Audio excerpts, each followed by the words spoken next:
నిన్న మనం boiled eggs breakfast అని ఒక వీడియో పెట్టాం, బాగా వైరల్ అయిందండి అది. కానీ చాలా మందికి చాలా డౌట్లు ఉన్నాయి దాని మీద. అందుకని ఆ డౌట్స్ అన్ని క్లారిఫై చేయడానికి వీలైనంత వరకు నేను ఇవాళ క్లారిఫై ఇద్దాం అని మళ్ళీ వీడియో చేస్తున్నాను. ఇవాళ బ్రేక్ఫాస్ట్ కింద నేను 2 బాయిల్డ్ ఎగ్స్, కొన్ని పొటాటోస్ బాయిల్ చేసుకుని దాని ఉప్పు కారం వేసుకున్న దాని మీద ఇట్లా ఆనియన్ ఒకటి పెట్టుకున్నాను. ఎందుకంటే తింటున్నప్పుడు ఆ నీసు వాసన అవి రాకుండా. నేను వీడియోలో మనం ఆల్రెడీ చెప్పాం. ఎగ్స్లో ఎన్ని విటమిన్స్ ఉంటాయి మీకు తెలుసు.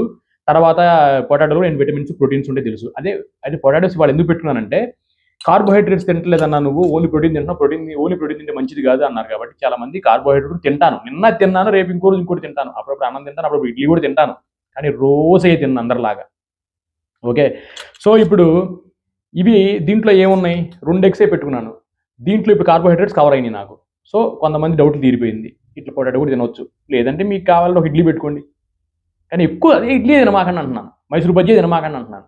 తర్వాత రెండో డౌట్ ఏంటంటే, అన్న ఎగ్స్ ఇక్కడ తయారు చేస్తారు కదన్న, పౌల్ట్రీలో కెమికల్స్ వాడుతున్నారు, వాళ్ళు ఇంజక్షన్లు చేస్తున్నారని. డెఫినెట్గా మేబీ అవి ఉండొచ్చు. అందుకే మీరు నాటుకోళ్ళు తెచ్చుకోండి. ఇప్పుడు నేను ఐటమ్ ఎలా తినాలని చెప్తున్నాను తప్ప దాంట్లో క్వాలిటీ మీ ఇష్టం. మీ పొటాటోస్ మీరు ఎక్కడి నుంచి, అమెరికా నుంచి తెప్పించుకోవచ్చు, అది మీ ఫైనాన్షియల్ స్టామినా.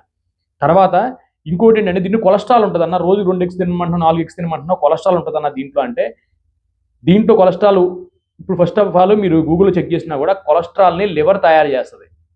ఈ కొలెస్ట్రాల్ కొలెస్ట్రాల్ తయారు చేయదు, షుగర్ ద్వారా ఎక్కువ తయారు చేస్తుందని స్టడీస్ చెప్తున్నాయి. అంతేకాదు కొలెస్ట్రాల్ తినందువల్ల కొలెస్ట్రాల్ వస్తుందని ఎక్కడా లేదు.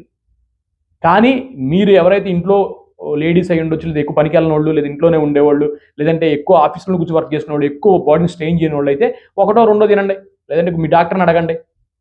ఓకే, ఎక్కువ జిమ్ చేస్తున్న వాళ్ళు, ఫర్ ఎగ్జాంపుల్ ఎడ్డీ అని ఒక ఆయన ఉన్నాడు, ఆయన ఫోటో నేను పెడతాను. ఆయన nurse plus world champion body builder plus gym owner అమెరికాలో. ఇప్పుడు ఆయన 70 ఏళ్ల వయసు, ఇప్పుడు 6 ప్యాక్ ఉంది ఆయనకి. గత 40 ఏళ్ళు 50 ఏళ్ళుగా ఆయన రోజు 15-20 ఎగ్స్ తింటున్నాడు. మరి ఆయన చచ్చిపోలేదే. ఓకే, నేను తిన్నమని మీరు జాగ్రత్త చూసుకొని, జాగ్రత్త తిని, దాంట్లో ఏమున్నాయో చూసుకొని, మీ డాక్టర్ని సంప్రదించో, మీ ఫ్రెండ్స్ని సంప్రదించో, గూగుల్లో సెర్చ్ చేసుకొని తీసుకోండి. ఇది జస్ట్ ఒక ఐడియా మాత్రం నేను ఇస్తుంది, ఇదే గ్యారంటీ అని చెప్పట్లేదు.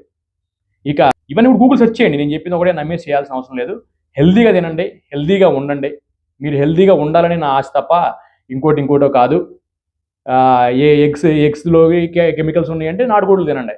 ఇంకా వీటిలో ఉన్న మిత్స్ అన్నీ కూడా మీకు చాట్ జీపీటీలో దొరుకుతాయి, అవన్నీ కూడా చూసుకోండి. ఎక్సర్సైజ్ చేసేవాళ్ళే తినండి, ఎక్కువ తినండి. గ్యాస్ వస్తుంది అంటున్నారు, గ్యాస్ కూడా ఎక్సర్సైజ్ చేసేవాళ్ళకి, నాకైతే గ్యాస్ రాలేదు, కొంతమందికి వస్తుందంట. మరి అవి అల్సర్స్ మీరు చూపించుకోండి. Thank you so much.